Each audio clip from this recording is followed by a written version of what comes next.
हम सब भी है अर्जुन से, हमारे भीतर ही है श्री कृष्ण की यात्रा को आगे बढ़ाते हुए श्रीमद् भगवत गीता के द्वितीय अध्याय सांख्य योग का 13वां श्लोक।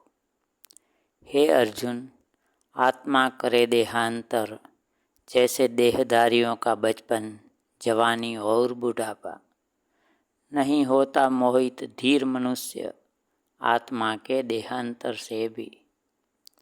अर्थ, हे अर्जुन, जैसे इंसान के शरीर में बचपन, जवानी और बुढ़ापा होता है, वैसे ही आत्मा भी एक शरीर को छोड़कर दूसरे शरीर में जाती है। स्थिर चित्त मनुष्य की, जिसने अपने मन को स्थिर कर लिया है, उसे आत्मा के जाने का मोह नहीं होता।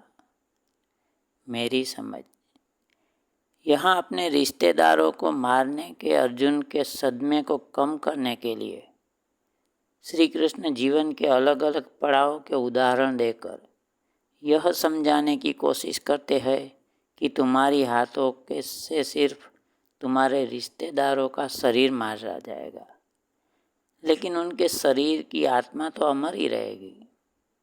हम सबको भी जीवन की हर पल को जी लेने पर ध्यान देना चाहिए।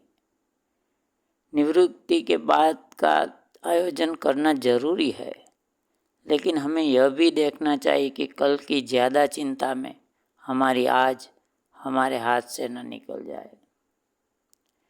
श्लोक नंबर 14। हे कुंती पुत्र, नाशवान है, क्षणिक है, इंद्रियों विषयों से उत्पन्न सुख दुख सर्दी गर्मी। हे भारत, तू सहन कर। अर्थ, हे कुंती पुत्र, शरीर को सुख दुख और सर्दी गर्मी देने वाली भावनाएं इंद्रियों के विषय जैसे कि रूप, रंग, शब्द, गंध, स्पर्श के साथ रहने से ही पैदा होती है। हे भारत, इन सभी नाशवान और क्षणिक है, इसलिए तू सहन कर। मेरी समझ, हमारे शरीर में पैदा होने वाले रूप, रंग, शब्द, गंध और स्पर्श जैसी चीजें भी नाशवान है, और ऐसे विषयों से उत्पन्न भावनाएं भी कायमी रहने वाली नहीं होती। इसलिए हम आम इंसानों को उनके मोह में फंसे बिना उन्हें सहन करना चाहिए। हमें इस बात का खास ध्यान रखना चाहिए कि ऐसी भावनाएं हमारे मन पर कब्जा न कर ले। श्लोक नंबर 15। हे पुरुष श्रेष्ठ अर्जुन, व्यतीत नहीं होता दुख से और रखता है समान भाव सुख दुख में, मोक्ष का हकदार है वो स्थिर चित्त मनुष्य। अर्थ, हे पुरुष श्रेष्ठ अर्जुन, ऐसा इंसान दुख से परेशान नहीं होता है। सुख दुख में एक समान भाव रखने वाला वे मनुष्य जिसने अपने मन को स्थिर कर लिया है, वही स्थिर चित्त मनुष्य मोक्ष का हकदार है। मेरी समझ, अगर हम जिंदगी को सरल शांतिपूर्ण बनाना चाहते हैं तो हमें सुख और दुख में एक जैसा नज़रिया रखना ही होगा।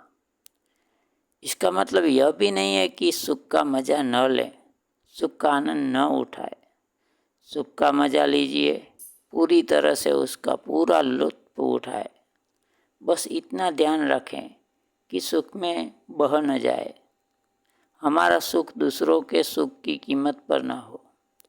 अगर हम यह ध्यान रखें कि यह सुख शाश्वत नहीं रहने वाला है, तो सुख में बह जाने का डर नहीं रहेगा।